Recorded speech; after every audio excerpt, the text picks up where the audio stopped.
잠시 후 여러분은 찬란한 문화를 꽃피운 700년 백제 역사에 대해 모두 알 수 있습니다. 자, 그럼 로빈의 기록을 시작합니다.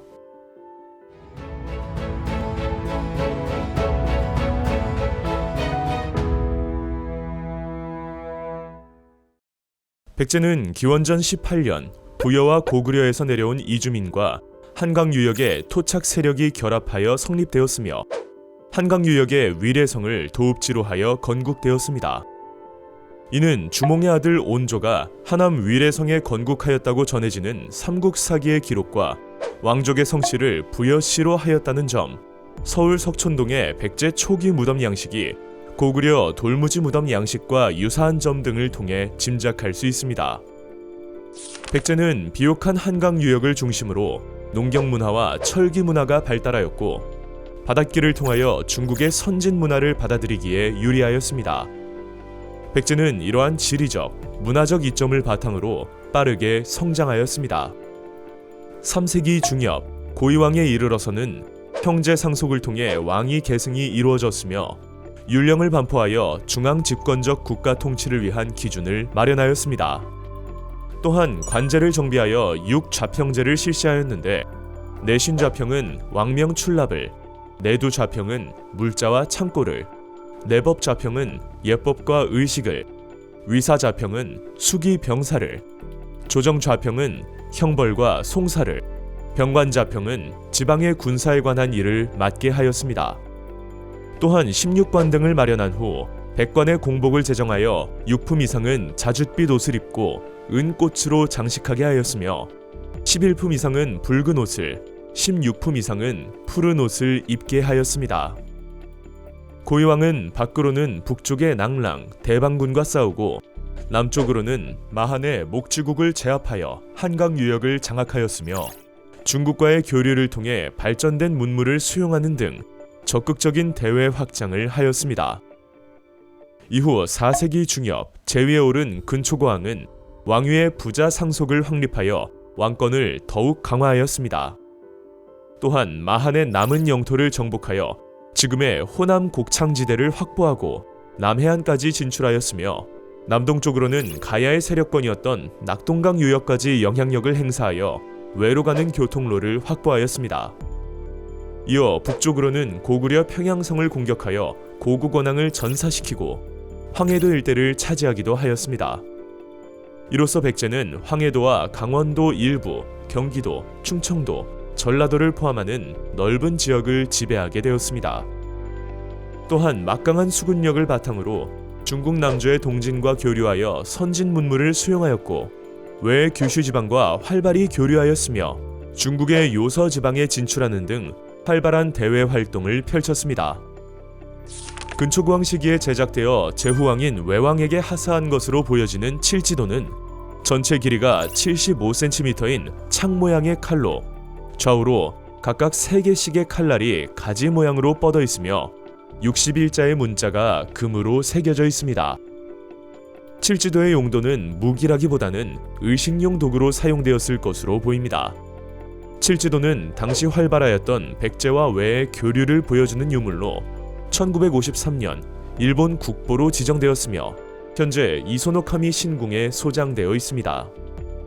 백제의 불교는 4세기 말 즉위한 침류왕 때에 인도의 승려 마라난타가 동진에서 백제로 들여옴으로써 최초로 전래되었습니다. 백제는 불교를 수용함으로써 국왕 중심 집권 체제의 사상적 뒷받침을 할 수 있었습니다. 백제는 일찍부터 중국과 교류하며 선진 문화를 수용하였습니다. 고구려와 유사하게 문화적인 기풍이 씩씩하였으며 말타기와 활쏘기를 좋아했습니다. 백제의 지배층은 왕족인 부여씨와 팔성의 귀족으로 이루어졌습니다. 이들은 중국의 역사책을 즐겨 읽었고 관청의 실무에도 뛰어났으며 투호, 바둑, 장기 등의 오락을 즐겼습니다. 백제는 형법의 적용이 엄격하여 도둑질한 자는 훔친 물건값의 2배를 물게 하고 귀양을 보냈으며 반역한 자나 전쟁에 패한 자, 살인한 자는 목을 베는 사형에 처하였습니다. 또한 관리의 뇌물수수나 공금 횡령 시 3배를 배상하게 하고 죽을 때까지 금고형에 처했습니다. 백제는 학문의 토착화를 위해 독자적인 노력을 기울였습니다. 특히 유학 경서에 능통한 사람에게는 박사의 칭호를 주었는데 그중 역경, 시경, 서경, 예기, 춘추 등 오경에 능통한 사람을 오경 박사라 하였습니다. 삼국시대는 농경사회에서 천문 현상의 중요성을 인식하였습니다. 이에 천문 관측을 중시하고 발달시켜 왕의 권위를 하늘과 연결시키고자 하였습니다. 삼국사기에는 일식, 월식, 해성 등 다양한 기상이변 기록이 남아 있습니다. 백제는 이를 연구하기 위해 역법 전문가인 역박사와 천체와 기상을 관측하는 일관 등의 기술관을 배치하였습니다. 또한 의학 업무를 담당하는 관직인 의박사가 존재하였는데 후기에 이르러 의학의 분립에 따라 의박사와 체약사로 나뉘었습니다. 백제는 고구려와 마찬가지로 역사서를 편찬하였습니다. 백제의 전성기를 이끌었던 근초고왕 때에 박사 고흥이 백제 최초의 역사서인 서기를 편찬하였습니다. 백제는 불교뿐 아니라 도교 역시 발달하였습니다. 대표적인 예로 의자왕 때에 고위직인 대좌평을 지낸 사택지적이 절을 짓고 세운 비석인 사택지적비가 있습니다. 우리는 이 비석에서 인생무상의 내용이 담긴 도교적인 색채를 찾아볼 수 있습니다. 또한 산수무늬 벽돌, 금동대향로 등을 통해 백제인들의 산천숭배, 신선사상을 엿볼 수 있으며 백제인들이 불로장생과 현세구복을 추구했다는 것을 짐작할 수 있습니다. 백제는 시기에 따라 여러 가지 무덤 형태가 존재하였습니다. 한성시대에는 고구려와 유사한 형식의 돌무지 무덤이 발견되었는데 이를 통해 백제의 건국 세력이 고구려 계통임을 알 수 있습니다. 대표적인 고분으로는 서울 석촌동 고분이 있습니다. 이후 고구려의 남진 정책에 의해 수도를 옮긴 웅진 시대에는 굴식 돌방 무덤이 유행하였습니다. 웅진 도읍기의 왕과 왕족들의 무덤이 이에 속하며 큰 규모에 비해 화려하지 않은 것이 특징입니다. 대표적인 고분으로는 공주 송산리 고분이 있습니다. 웅진 시대에는 굴식 돌방 무덤 이외에도 중국 남조의 영향을 받은 벽돌 무덤이 있었는데 대표적인 고분으로는 공주 송산리 6호분과 무령왕릉이 있습니다. 무령왕릉은 1971년 이미 조사가 완료된 다른 무덤들의 장마철 침수 방지 공사를 하다 발견되었습니다. 이곳에서 주인을 알 수 있는 지석이 발견됨으로써 백제 제25대 무령왕의 무덤이라는 사실이 밝혀졌습니다. 무령왕릉은 중국 남조에서 유행하던 벽돌 무덤의 형태를 띠고 있기 때문에 백제와 남조가 교류한 사실을 알 수 있으며 무덤 안에는 지석뿐 아니라 중국의 화폐인 오수전, 백제의 금제 관장식, 응회암으로 된 짐승상인 석수 등 많은 유물이 출토되었습니다.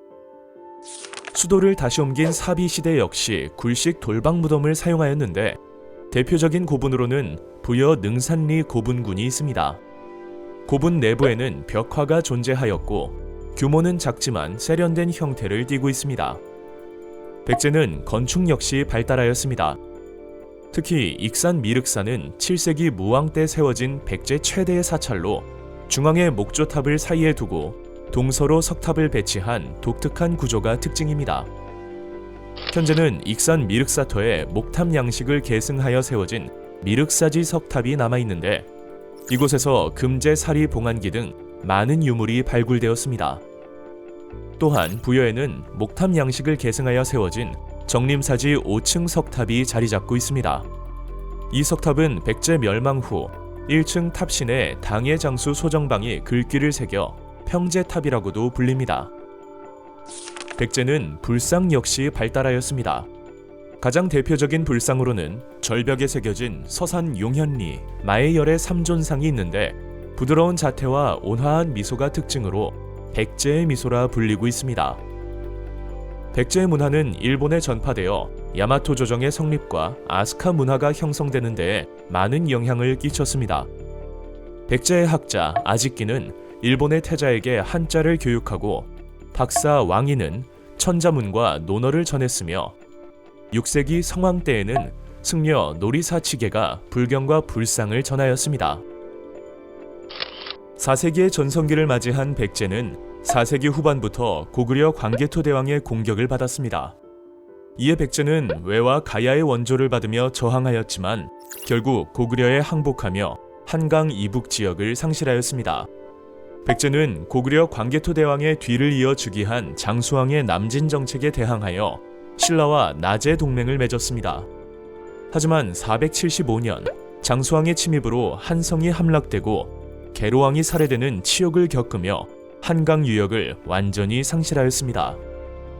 한강 유역 상실 후 계로왕의 뒤를 이어 즉위한 문주왕은 수도를 한성에서 지금의 공주 지역인 웅진으로 천도하였습니다. 전쟁의 패배로 인해 왕권이 약화된 백제는 귀족이 중심이 되어 국정을 운영하였고 대외적으로도 세력이 위축되어 무역 활동 역시 침체기에 빠졌습니다. 이후 즉위한 동성왕은 493년 신라와 혼인 관계를 맺음으로써 나제 동맹을 강화하였습니다.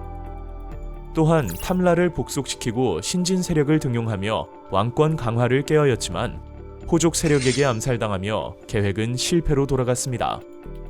동성왕의 뒤를 이어 즉위한 무령왕은 지방의 22담로의 왕족을 파견하여 지방 세력을 통제하는 등 백제의 중흥을 위해 노력하였습니다.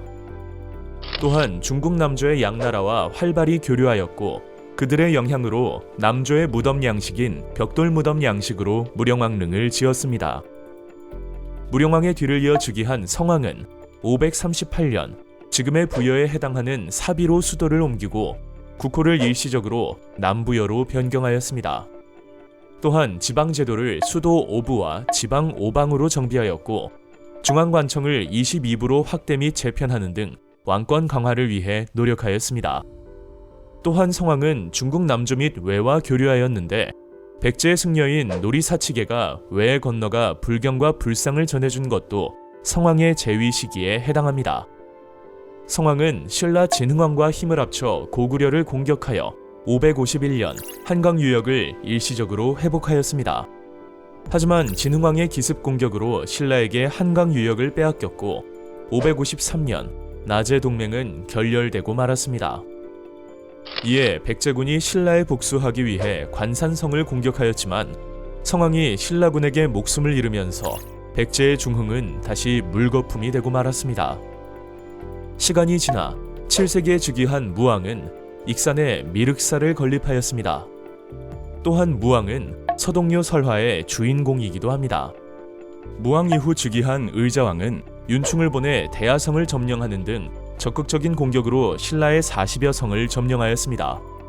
하지만 기벌포 전투에서 소정방이 이끈 당군에게 패하였고 계백의 결사대마저 황산벌에서 김유신이 이끈 신라군에 패하였습니다. 뒤이은 공격으로 나당 연합군이 사비성을 함락하자 660년 웅진으로 피신하였던 의자왕이 항복하였고 이로써 백제는 멸망하고 말았습니다. 백제가 멸망하자 유민들은 여러 지역에서 부흥운동을 전개하였습니다. 왕족인 복신과 승려 도침은 일본에 있던 의자왕의 아들 부여풍을 왕으로 추대하고 주류성에서 부흥운동을 시작하였습니다.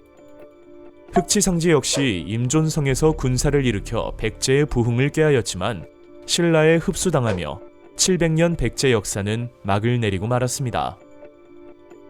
여러분, 백제의 역사 재미있게 보셨나요? 저희는 신비한 고대 왕국 가야의 역사로 다시 찾아오겠습니다. 로빈의 역사 기록.